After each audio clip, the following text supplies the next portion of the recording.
Friends ఎలా ఉన్నారు? మనమంతా ముందు వీడియోస్లో మన సబ్కాన్షియస్ మైండ్ ఎంత పవర్ఫుల్ అని, అలాగే ఏ సమయంలో పవర్ఫుల్గా ఉంటుందో తెలుసుకుందాం. మిరాకిల్ మ్యాన్గా పేరు తెచ్చుకున్న మారిస్ గుడ్మెన్ తన సబ్కాన్షియస్ మైండ్ పవర్ని ఉపయోగించి అంత క్రిటికల్ కండిషన్ నుండి కూడా ఎలా రికవర్ అయ్యారో తెలుసుకుందాం. ఈ వీడియోలో అలా జరిగిన మరికొన్ని రియల్ ఇన్సిడెంట్స్ గురించి మాట్లాడుకుందాం. ఈ వీడియోని పూర్తిగా చూస్తే మీ సబ్కాన్షియస్ మైండ్ ఎన్ని రకాలుగా మీకు హెల్ప్ చేస్తుంది అని ఈ ఎగ్జాంపుల్స్ ద్వారా అర్థం చేసుకోవచ్చు. మీ ప్రశ్నలకు ఈ ఎగ్జాంపుల్స్ ఖచ్చితంగా ఒక క్లారిటీని ఇస్తాయి అనుకుంటున్నాను. ఈ వీడియోలోని ప్రతి విషయం the power of your subconscious mind బుక్లో రాసిందే. ఆ బుక్లో రాసిన ప్రతి విషయం నిజంగా జరిగిందే, కాబట్టి ఎక్కడా డౌట్ పెట్టుకోవద్దు. ఈ వీడియోలో మరియు బుక్లో ఉన్న ఎన్నో ఎగ్జాంపుల్స్ మన సబ్కాన్షియస్ మైండ్పై నమ్మకం కలిగించడానికే ఉన్నాయి. మనం ఎన్ని ఎక్కువ విషయాలు తెలుసుకుంటే అంత నమ్మకం బలపడుతుంది. ఆ నమ్మకమే మనల్ని ముందుకు నడిపిస్తుంది. ముందుగా మనమంతా ఒక విషయాన్ని సరిగ్గా అర్థం చేసుకోవాలి. కోరుకున్నది జరిగే క్రమంలో మనం ఎప్పుడైతే ఒక స్టేజ్లోకి వెళ్తామో అప్పుడే ఏదైనా జరుగుతుంది. ఆ స్టేజ్లోకి వెళ్ళడానికే మనం విజువలైజేషన్, అఫర్మేషన్స్, అలాగే పదే పదే తరచుగా కొన్ని మాటలు మనకు మనం చెప్పుకుంటూ ఉంటాం. అలా వెళ్ళాల్సిన స్టేజ్ మెంటల్ యాక్సెప్టెన్స్. ఒక విషయాన్ని మానసికంగా అంగీకరించినప్పుడు మాత్రమే ఏ విషయమైనా జరుగుతుంది. ఒక వస్తువు మనదైనప్పుడు అది మనదు కాదు అని వ్యతిరేకంగా ప్రూఫ్స్ ఉన్నప్పటికీ ఆ వస్తువు మనదే అని ఎలా వాదిస్తామో, ఎంత బలంగా నమ్ముతామో ఒకసారి ఆలోచించండి. ఆ వస్తువును మన హక్కుగా మానసికంగా అంగీకరిస్తాం. దీన్నే మెంటల్ యాక్సెప్టెన్స్ లేదా మానసిక అంగీకారం అని చెప్పుకోవచ్చు. ఈ మెంటల్ యాక్సెప్టెన్స్ అనే స్టేజ్లోకి వచ్చాకే మన సబ్కాన్షియస్ మైండ్ ఒక విషయానికి రియాక్ట్ అవుతుంది. ఇక ఏమాత్రం ఆలస్యం చేయకుండా వీడియోని స్టార్ట్ చేద్దాం. Healing power with in you. మన ఆథర్ డాక్టర్ జోసెఫ్ మర్ఫీ నమ్మితే సబ్కాన్షియస్ మైండ్ ఏ విధంగా జబ్బులను నయం చేయగలదు అని ఇచ్చిన స్పీచ్కి ఒక వ్యక్తి అటెండ్ అయ్యాడు. ఆ సమయంలో అతను తీవ్రమైన కళ్ళ జబ్బుతో బాధపడుతున్నాడు. దీనికి సున్నితమైన రిస్కీ అయిన ఆపరేషన్ చేయించుకోవాల్సి ఉంటుందని అతని కళ్ళ డాక్టర్ అతనికి చెప్పాడు. డాక్టర్ జోసెఫ్ మర్ఫీ ఇచ్చిన స్పీచ్లో నమ్మితే మన సబ్కాన్షియస్ మైండ్ ఎలా నయం చేయగలదో తెలుసుకున్నాక తనలో తాను ఇలా అనుకున్నాడు: నా సబ్కాన్షియస్ మైండే నా కళని క్రియేట్ చేసింది, కాబట్టి ఇక అదే నా రోగాన్ని నయం చేయగలదు అని కేవలం ఒక్కసారి మాత్రమే అనుకున్నాడు. దాన్ని మానసికంగా అంగీకరించాడు. ఇంటికి వెళ్ళి ఆథర్ చెప్పినట్లు ప్రతి రాత్రి నిద్రపోయే ముందు ఒక ధ్యాన స్థితిలోకి వెళ్ళి, అంటే చాలా ప్రశాంతమైన స్థితిలోకి చేరుకున్నాక తన దృష్టిని దేనిపైకి మళ్లించకుండా కేవలం అతని కళ్ళ డాక్టర్ గురించి ఎఫర్మేషన్స్ ఇచ్చుకున్నాడు. ఆ వ్యక్తి అలా వెళ్ళిన ధ్యాన స్థితి గురించి ముందు వీడియోలో మాట్లాడుకున్నాం. ఈ వీడియో అయ్యాక ఖచ్చితంగా చూడండి. ఆ కళ్ళ డాక్టర్ తన ఎదురుగా ఉండి ఒక అద్భుతం అని తనతో మాట్లాడినట్లు, ఆ మాటలను స్పష్టంగా విన్నట్లు ఊహించుకున్నాడు. ఇలా ప్రతి రాత్రి నిద్రపోయే ముందు కేవలం 5 నిమిషాలు మళ్ళీ మళ్ళీ అన్నాడు. సరిగ్గా 3 వారాల తర్వాత ఆపరేషన్ చేయాలి అన్న డాక్టర్ దగ్గరికి చెక్ చేయించుకోవడానికి వెళ్తే ఇది ఒక అద్భుతమని ఆశ్చర్యంతో డాక్టర్ కేక పెట్టేశాడు. ఇక్కడ గమనిస్తే ఆ వ్యక్తి ఎక్కడ కూడా నా కళ్ళు బాగయ్యాయి, నయమవుతున్నాయి, మామూలు స్థితికి వచ్చాయంటూ తన కళ్ళ గురించి మాట్లాడలేదు. డైరెక్ట్ ఎండ్ రిజల్ట్గా డాక్టర్ షాక్ అయినట్లు ఇమాజిన్ చేసుకున్నాడు. అందుకు అనుగుణంగా కళ్ళు నయమవడం వల్ల అతను ఊహించినట్లు డాక్టర్ ఇది ఒక అద్భుతం అని పలికాడు. ఇప్పుడు చెప్పే రెండవ ఎగ్జాంపుల్ మొత్తాన్ని జాగ్రత్తగా అబ్జర్వ్ చేయండి. ఒక వ్యక్తి ఒక ప్రోడక్ట్ని క్రియేట్ చేసే ముందు దాని గురించి మైండ్లో ఆలోచిస్తాడు, ఊహల్లో దాన్ని నిర్మిస్తాడు, తర్వాత దాన్ని ఈ ప్రపంచంలోకి తీసుకొస్తాడు. ఎగ్జాంపుల్గా వాచ్ని తయారు చేసిన ఒక వాచ్ మేకర్కి దాని గురించి అన్ని విషయాలు తెలుసు. ఒకవేళ ఆ వాచ్ పని చేయడం ఆగిపోతే దాన్ని ఎలా బాగు చేయాలో ఆ వాచ్ మేకర్కి తెలుసు. ఆ పనిని వాచ్ మేకర్కి ఇచ్చేస్తే అతనే దాన్ని బాగు చేస్తాడు, ఎందుకంటే ఆ వాచ్ని క్రియేట్ చేసింది అతనే కాబట్టి. దాన్ని బాగు చేయడానికి కావాల్సిన నాలెడ్జ్ అతని దగ్గరే ఉంటుంది. ఈ రకంగానే మన శరీరాన్ని నియంత్రిస్తున్న మన సబ్కాన్షియస్ మైండ్కి ఎలా నయం చేయాలో తెలుసు, ఎందుకంటే మనల్ని, మన శరీరాన్ని నిర్మించింది మన సబ్కాన్షియస్ మైండే కాబట్టి. వాచ్ మేకర్లా పాడైపోయిన దాన్ని ఎలా బాగు చేయాలో దానికి తెలుసు, కారణం మనల్ని నడిపించేది అదే కాబట్టి. ఈ విషయాన్ని సరిగ్గా అర్థం చేసుకున్న గాడ్ని నమ్మని ఒక గ్రాడ్యుయేట్ స్టూడెంట్ తన అనారోగ్యాన్ని ఒక చర్చ్ ఫాదర్ అరగంటలో ఎలా పోగొట్టారో అని ఆథర్కి సవాల్గా విసిరి వివరించమని కోరాడు. అసలు ఏం జరిగిందో ఆథర్ ఏం వివరించాడో చూద్దాం. తనకి నయం చేసే ముందుగా ఎలాంటి రోగం ఉండదని ఫాదర్ చెప్తే చదువుకున్న ఆ వ్యక్తి తన తెలివిని అవమానిస్తున్నట్టు భావించి ఆ విషయాన్ని నమ్మలేదు. తర్వాత ఫాదర్ కొన్ని ప్రశాంతమైన మాటలు చెప్పాక అతన్ని రిలాక్స్గా పడుకోమని, ఏం మాట్లాడకుండా, దేని గురించి ఆలోచించకుండా ప్రశాంతంగా ఉండమన్నారు. ఆ వ్యక్తి ఫాదర్ చెప్పినట్లు కదలకుండా, ఆలోచించకుండా రిలాక్స్గా పడుకున్నాడు. ఫాదర్ కూడా కదలకుండా అలానే ఉన్నారు. వెంటనే ఫాదర్ ప్రశాంతమైన మాటలతో ఒక అరగంట సేపు పీస్ఫుల్గా, గట్టిగా, నెమ్మదిగా ఆ వ్యక్తికి పూర్తి ఆరోగ్యం, శాంతి, మంచి భావాలు అందాలని అరగంట సేపు శాంతంగా అంటూనే ఉన్నారు. అరగంట తర్వాత నిజంగానే అతని ఆరోగ్యం అతనికి తిరిగి వచ్చింది. అసలు ఏం జరిగిందో ఎలా నయమైందో తెలియక ఆ వ్యక్తి అయోమయంలో ఉండిపోయాడు. హిప్నోటిజంలో ఒక వ్యక్తిని అచ్చంగా ఇలానే చేస్తారు. హిప్నటైజ్ చేసే వ్యక్తి కొన్ని ప్రశాంతమైన మాటలతో తన ముందు ఉన్న పర్సన్ని రిలాక్స్ చేసి ఒక ప్రశాంతమైన స్థితిలోకి తీసుకెళ్తాడు. అప్పుడు ఆ వ్యక్తి ఏం చెప్పినా హిప్నటైజ్ అయిన పర్సన్ వాటిని అలానే చేస్తాడు.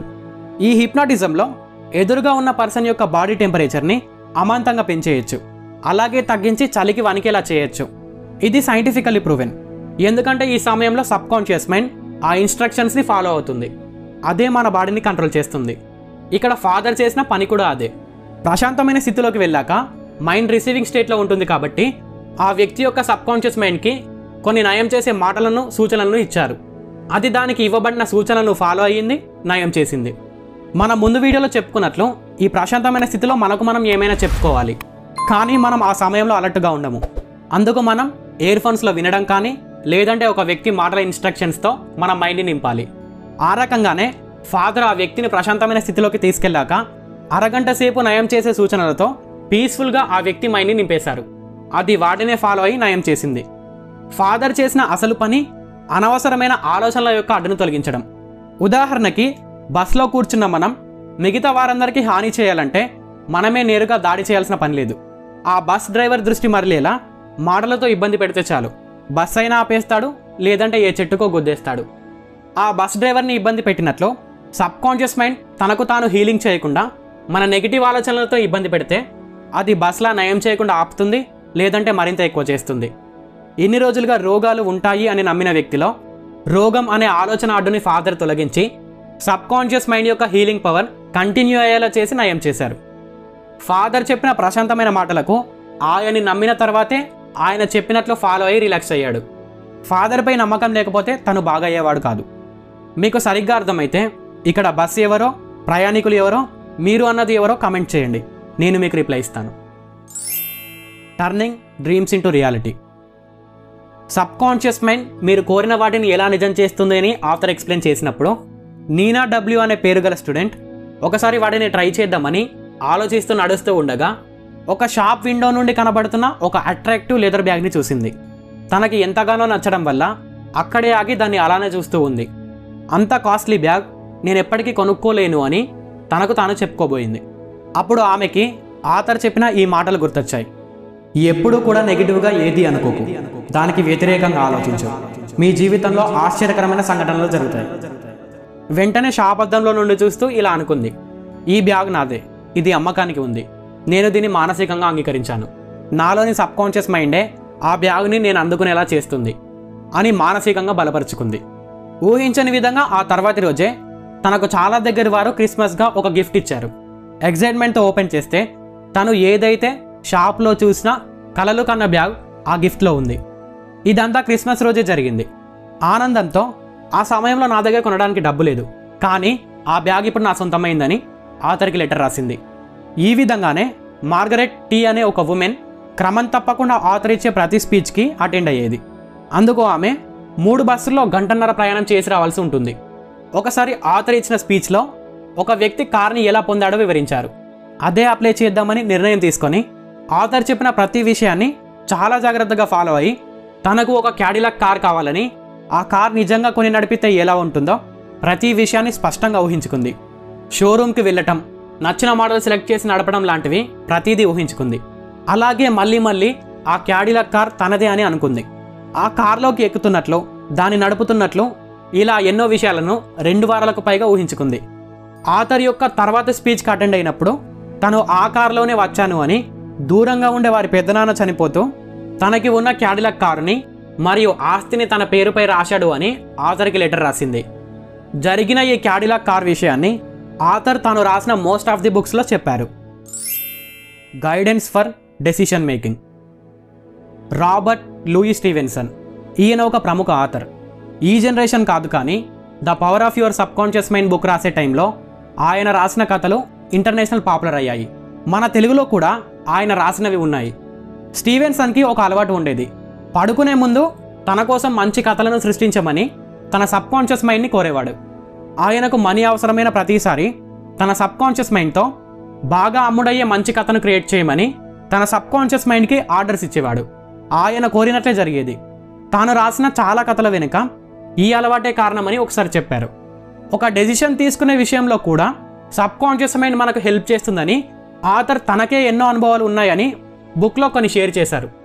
చాలా సంవత్సరాల క్రితం దూరమైన ప్రాంతంలో ఆయనకి మంచి లాభాన్నిచ్చే పని దొరికింది. వెళ్ళాలా వద్దా అని కన్ఫ్యూజన్లో ఉన్నప్పుడు రాత్రి పడుకున్నాక సబ్ కాన్షియస్ మైండ్తో దానికి ఉన్న శక్తులను జ్ఞానాన్ని గుర్తు చేసుకొని తనకు ఒక క్లారిటీని ఇవ్వమని ఒక జోలపాటలా కోరారు. ఆథర్ యొక్క చాలా పాత స్నేహితుడు తన దగ్గరికి వచ్చి ఒక న్యూస్ పేపర్ చేతిలో పెట్టి నువ్వు వెళ్ళకు, ఈ హెడ్లైన్ చదవమని హెచ్చరించాడు. ఆయన వెళ్ళాలనుకున్న ప్లేస్లో యుద్ధ సన్నివేశాలు ఉన్నాయని చెప్పేలా ఒక కళను ఆథర్కి క్రియేట్ చేసింది. ఈ విధంగానే సాండ్రా ఎఫ్ అనే ఉమెన్కి తను పనిచేస్తున్న జాబ్కి 2 రెట్లు ఎక్కువ శాలరీ వచ్చే ఆఫర్ లెటర్ వచ్చింది. దానితో ఆ జాబ్కి వెళ్ళాలా వద్దా అని నిర్ణయించుకోలేకపోయింది. అందుకు ఆమె ఆథర్లా నిద్రపోయే ముందు సబ్ కాన్షియస్ మైండ్ యొక్క శక్తులను గుర్తు చేసుకొని మైండ్ని ఒక క్లారిటీ ఇవ్వమని జోలపాటలా మళ్ళీ అనుకుంది. మార్నింగ్ లేచేసరికి తనకి ఆ జాబ్కి వెళ్ళకూడదని బలంగా అనిపించింది. తర్వాత జరిగిన సంఘటనలు తన సబ్ కాన్షియస్ మైండ్ ఇచ్చిన సలహా సరైనదే అని నిరూపించాయి. తనకి ఆఫర్ వచ్చిన కొన్ని నెలలకే ఆ కంపెనీ మూతపడిపోయింది. మన నుండి దూరంగా ఉన్న వారికి అలాగే మనకు కావాల్సిన వారికి మేలు జరిగేలా మన సబ్ కాన్షియస్ మైండ్ని ఉపయోగించవచ్చా అని చాలామందికి ఒక డౌట్ ఉంది. అలా కూడా సబ్ కాన్షియస్ మైండ్ హెల్ప్ చేస్తుందని ఆథర్ బుక్లో వివరించారు. వీలైతే బుక్ చదవండి, చాలా విషయాలు తెలుస్తాయి. బుక్ లింక్ డిస్క్రిప్షన్లో ఇచ్చాను. గుర్తుంచుకోండి, మన సబ్ కాన్షియస్ మైండ్ ఎప్పుడైతే మానసికంగా ఒక విషయాన్ని అంగీకరిస్తుందో అప్పుడే ఏదైనా జరుగుతుంది. మానసికంగా ఎలా నమ్మించాలో ముందు వీడియోలో పూర్తిగా వివరించాను. మిస్ అయితే ఎండ్ కార్డ్లో ఇచ్చాను, చూడండి. ఓకే, ఈ వీడియోలో ఇంతే. తిరిగి మరొక స్టఫ్తో మిమ్మల్ని కలుస్తాను. అంతవరకు బాయ్. ఈ వీడియోని ఓపికతో చూసినందుకు చాలా థ్యాంక్స్.